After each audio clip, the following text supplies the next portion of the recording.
اب یہ کہ کون سا درود پڑھا جائے، کیسا درود پڑھا جائے، کیونکہ آپ نے دیکھا ہوگا کہ چونکہ درود شریف کی فضیلت بہت ہے، اس لیے ہمارے معاشرے میں بہت سے درود گھڑ لیے گئے، بہت سے درود ایجاد کر لیے گئے ہیں. ان کی کیا حیثیت ہے؟ یاد رکھیں وہ دو طرح کے ہیں، اور ان دو کے علاوہ ایک قسم کون سی ہے؟ جو مسنون ہے. مسنون کا کیا مطلب ہے؟ جو سنت سے ثابت ہے.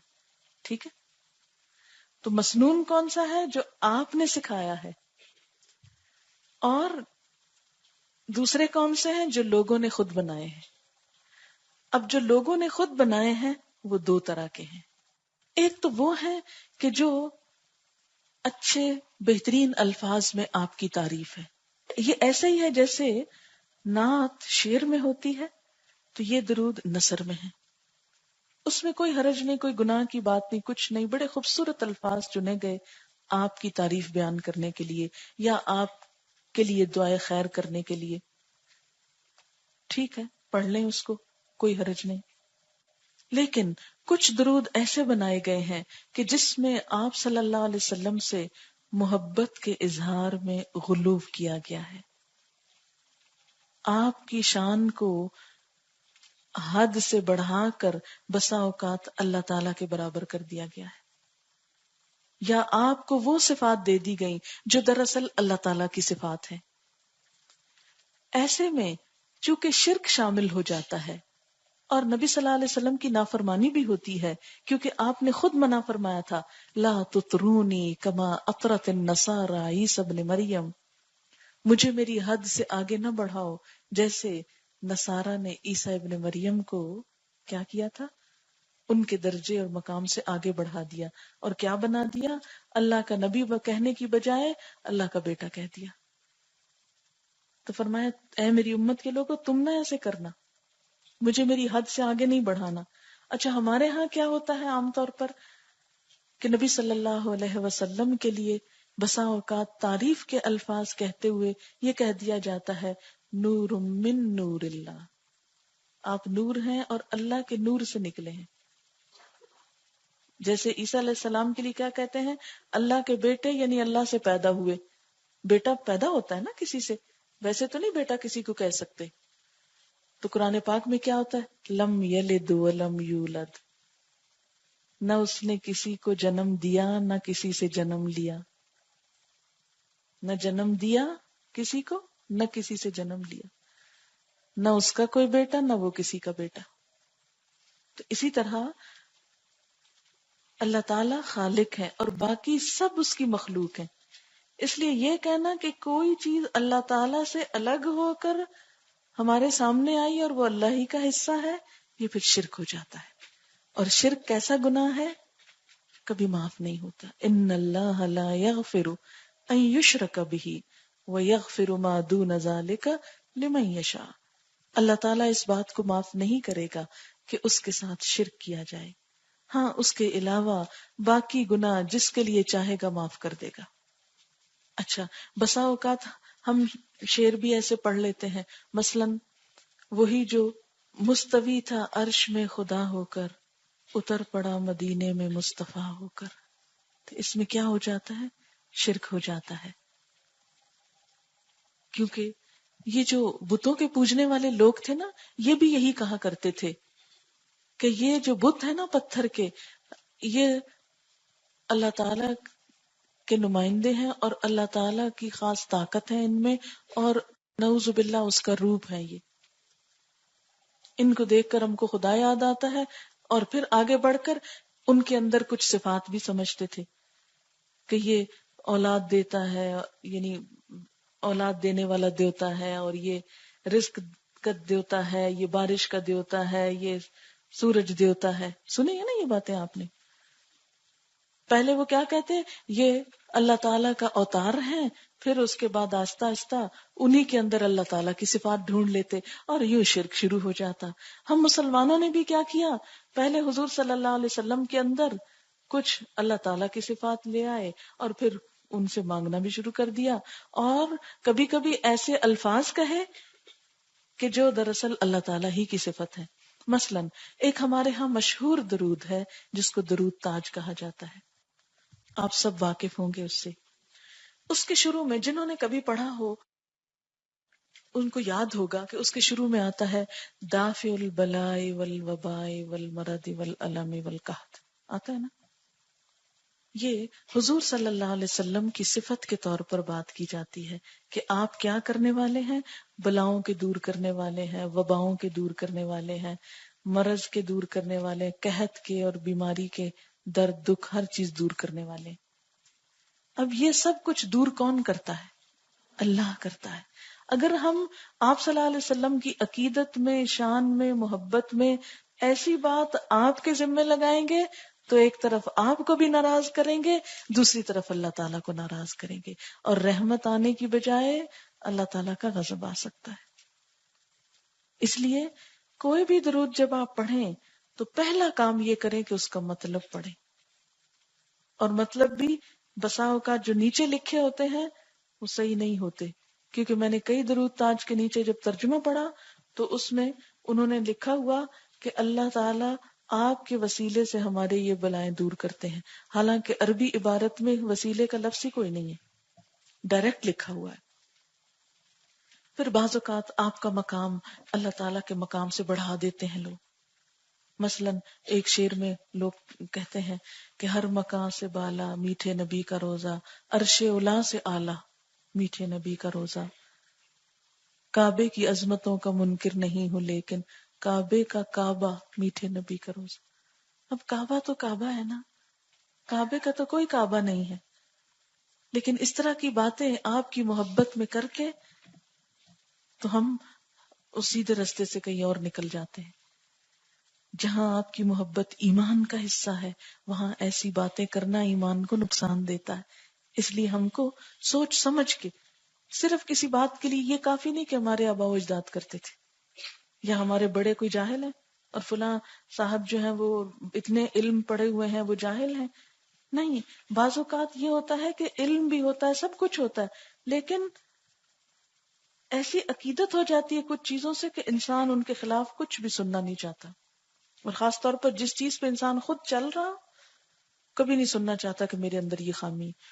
اچھا کسی کی بات نہیں سوچی، ہم میں ہر شخص اپنے بارے میں اس وقت سوچے اور اپنے سے پوچھے کہ جب کوئی مجھے میری کسی خامی، کمزوری، غلطی کے بارے میں بتاتا ہے تو میں اس کو سننا چاہتی ہوں، سنتی ہوں، سن کے اصلاح کرتی ہوں، غصے میں تو نہیں آ جاتی، ریئیکٹ تو نہیں کرتی.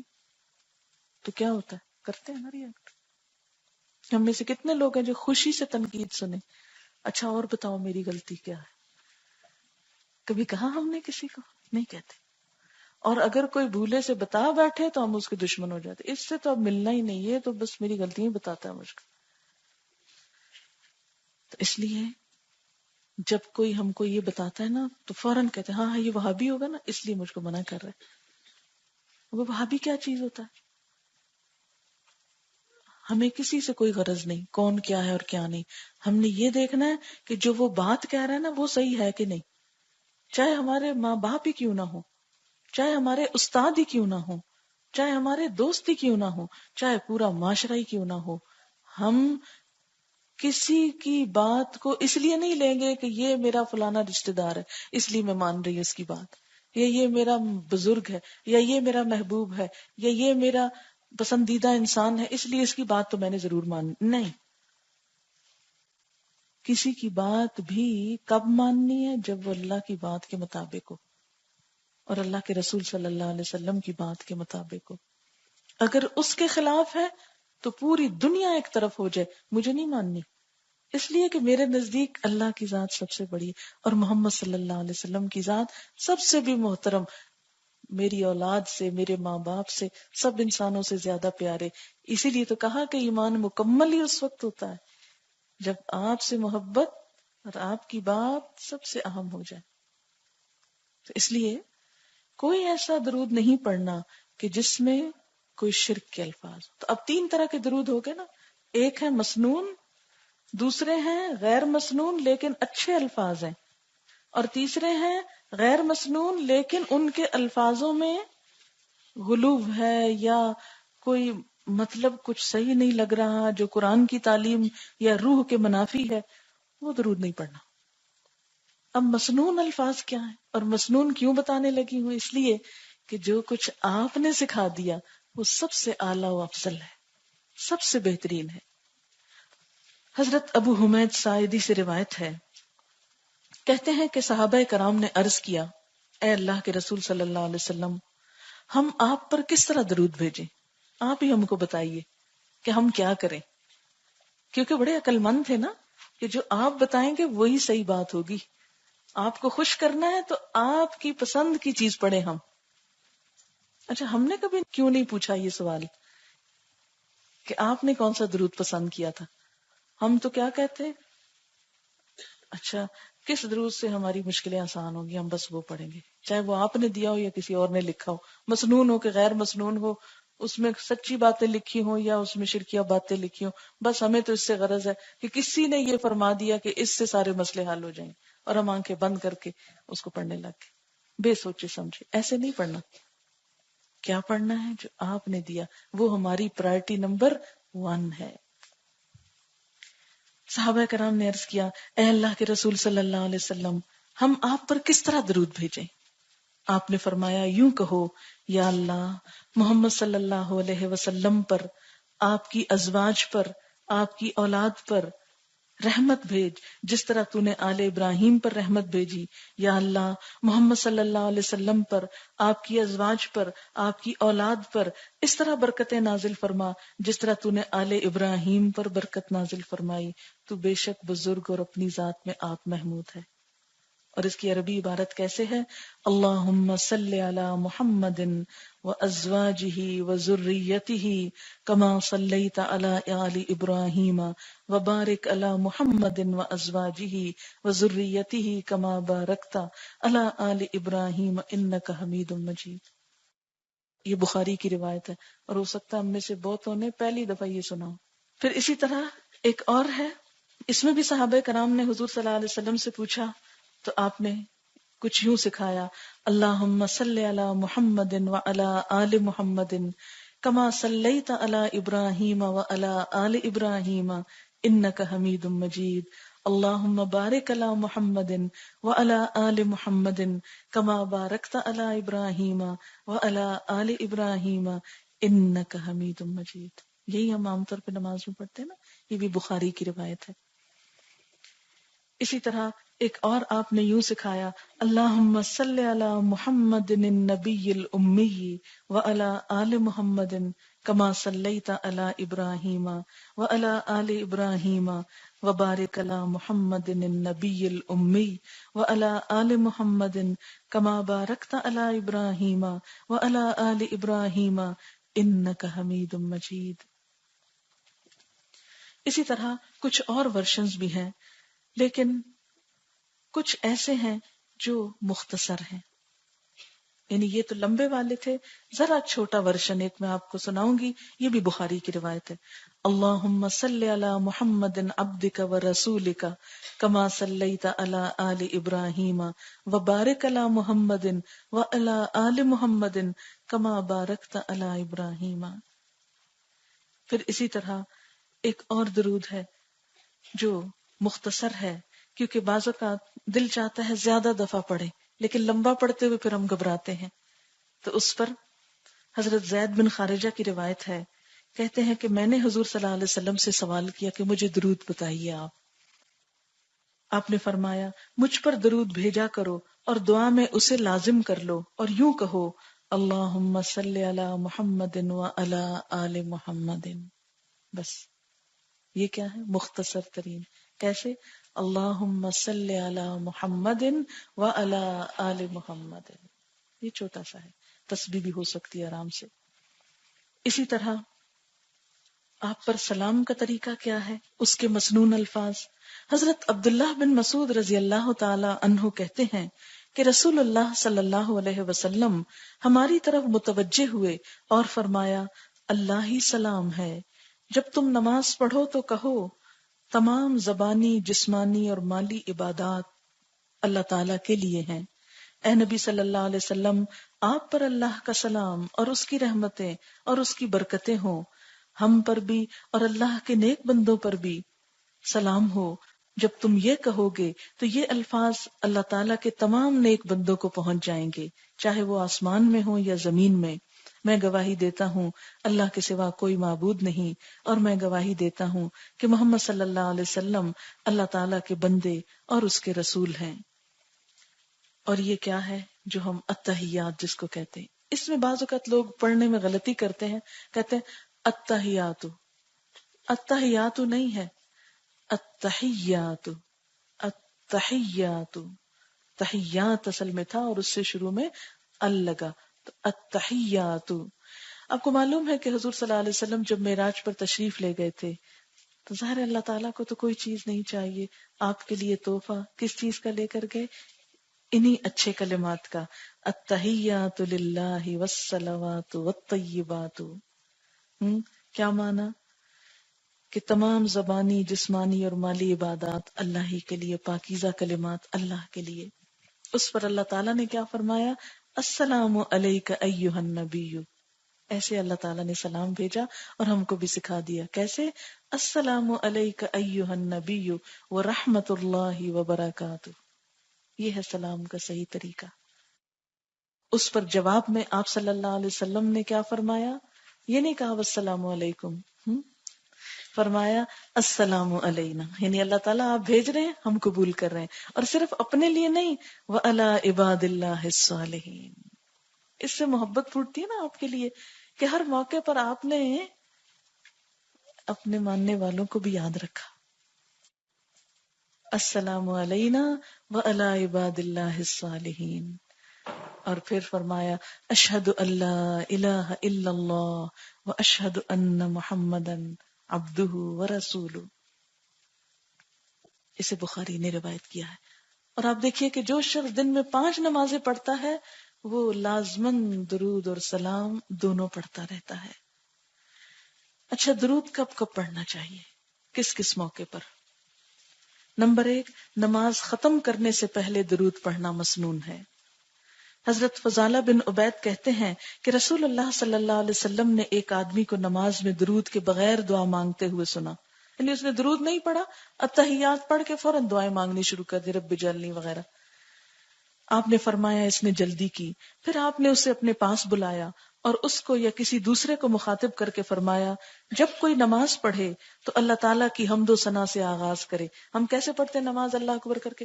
سبحانک اللہم و بحمدک و تبارک اسمک و تعالی جدک و لا الہ غیرک. پھر اسی طرح الحمدللہ رب العالمین. تو یہ کیا ہے؟ نماز کی ابتدا ہے. اور فرمایا جب کوئی نماز پڑھے تو حمد و ثنا سے آغاز کرے. پھر تشہد میں اللہ تعالیٰ کے نبی پر درود بھیجے اور اس کے بعد جو دعا چاہے مانگے. یعنی سب سے آخر میں اپنے لیے دعا مانگنی چاہیے، جو ہم صرف ایک ہی مانگتے ہیں، رب اجعلنی مقیم الصلاۃ ومن ذریتی، حالانکہ کئی ایک دعائیں مسنون ہیں. پھر اسی طرح اور کب درود پڑھنا چاہیے؟ نماز جنازہ میں دوسری تکبیر کے بعد درود پڑھنا مسنون ہے. حضرت امامہ آپ صلی اللہ علیہ وسلم کے ایک صحابی سے روایت کرتے ہیں کہ نماز جنازہ میں امام کا پہلی تکبیر کے بعد خاموشی سے سورۃ فاتحہ پڑھنا، دوسری تکبیر کے بعد نبی صلی اللہ علیہ وسلم پر درود بھیجنا، اور تیسری کے بعد خلوص دل سے میت کے لیے دعا کرنا، اور ان تکبیروں میں قرآن کی قرات نہ کرنا اور آہستہ سلام پھیرنا سنت ہے. اور درود کب پڑھنا چاہیے؟ آذان سننے کے بعد. آذان سننے کے بعد، دعا مانگنے سے پہلے. آپ کو پتا ہے نا کہ آذان کے بعد دعا قبول ہوتی ہے، لیکن اس دعا سے پہلے درود پڑھ لینا چاہیے. حضرت عبداللہ بن عمرو بن عاص رضی اللہ تعالیٰ عنہ کہتے ہیں میں نے رسول اللہ صلی اللہ علیہ وسلم کو فرماتے ہوئے سنا جب مؤذن کی آذان سنو تو وہی کچھ کہو جو مؤذن کہتا ہے، پھر مجھ پر درود پڑھو کیونکہ مجھ پر درود پڑھنے والے پر اللہ کی 10 رحمتیں نازل ہوتی ہیں. اللہ تعالیٰ 10 رحمتیں نازل فرماتا ہے. اس کے بعد میرے لیے اللہ تعالیٰ سے وسیلہ مانگو. وسیلہ جنت میں ایک مقام ہے جو جنتیوں میں سے صرف کسی ایک کو دیا جائے گا. مجھے امید ہے کہ وہ جنتی میں ہی ہوں گا، لہٰذا جو آدمی میرے لیے اللہ سے وسیلہ کی دعا کرے گا اس کے لیے میری شفاعت واجب ہو جائے گی. اللہم رب هذه الدعوة التامة والصلاة القائمة آت محمدا الوسیلة والفضیلة ٹھیک ہے، تو اس دعا میں ہم کیا مانگتے ہیں؟ آپ نبی صلی اللہ علیہ وسلم کو وسیلہ عطا کیجئے. اور وسیلہ کہاں ہے، کیا ہے؟ جنت میں ایک اعلیٰ ترین مقام ہے جو صرف ایک شخص کو ملے گا. اور وہ ہم کیا چاہتے ہیں، کس کو ملے؟ اپنے حبیب محمد صلی اللہ علیہ وسلم کو. اور اس کے لیے ہم دعا مانگتے ہیں. پھر اور کب درود پڑھنا چاہیے؟ اہل ایمان کو ہر وقت ہر جگہ درود بھیجنے کا حکم ہے.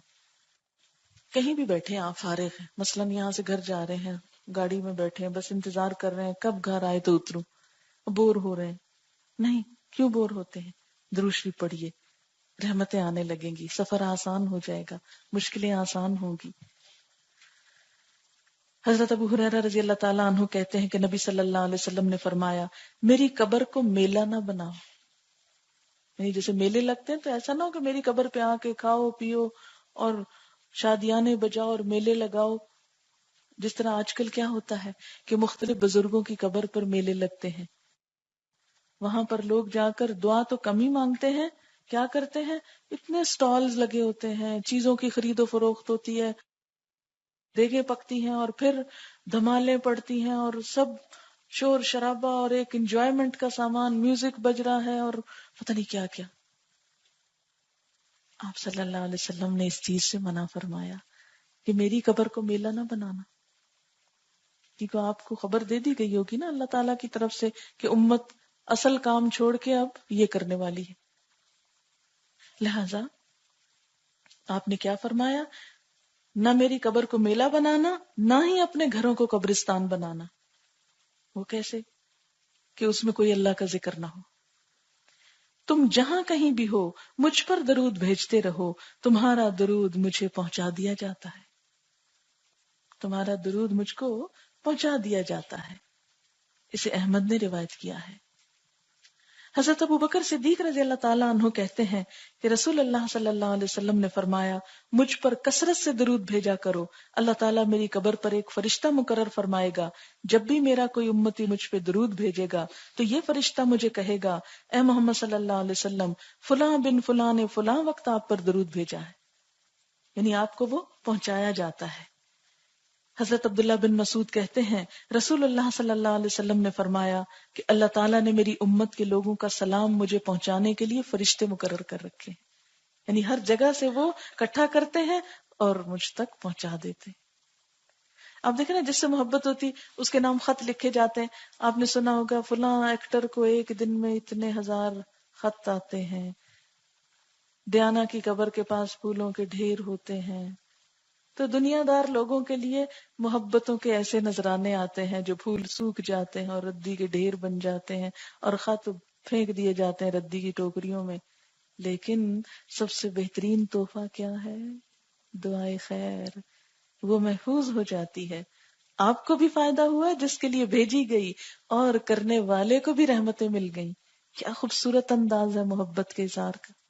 اور فرشتے مقرر ہیں جو پوری دنیا سے میل آپ تک پہنچا رہے ہیں. کون کون آپ کے لیے تحفے بھیج رہا ہے. اور درود کے تحفے نہ مرجھاتے ہیں، نہ سوکھتے ہیں، نہ ردی میں جاتے ہیں، عرش بالا پہ جمع ہو رہے ہیں. جمعہ کے دن آپ صلی اللہ علیہ وسلم پر کثرت سے درود بھیجنا چاہیے. یہ یاد رکھیے، اس بات کو کبھی نہ بھولیے. حضرت ابو مسعود انصاری کہتے ہیں کہ رسول اللہ صلی اللہ علیہ وسلم نے فرمایا کہ جمعہ کے روز مجھ پر کثرت سے درود بھیجا کرو. جو آدمی جمعہ کے روز مجھ پر درود بھیجتا ہے وہ میرے سامنے پیش کیا جاتا ہے. اسے بہقی نے روایت کیا جاتا ہے. یعنی اس کا تعارف بھی ایک طرح سے آپ کے سامنے ہوتا ہے.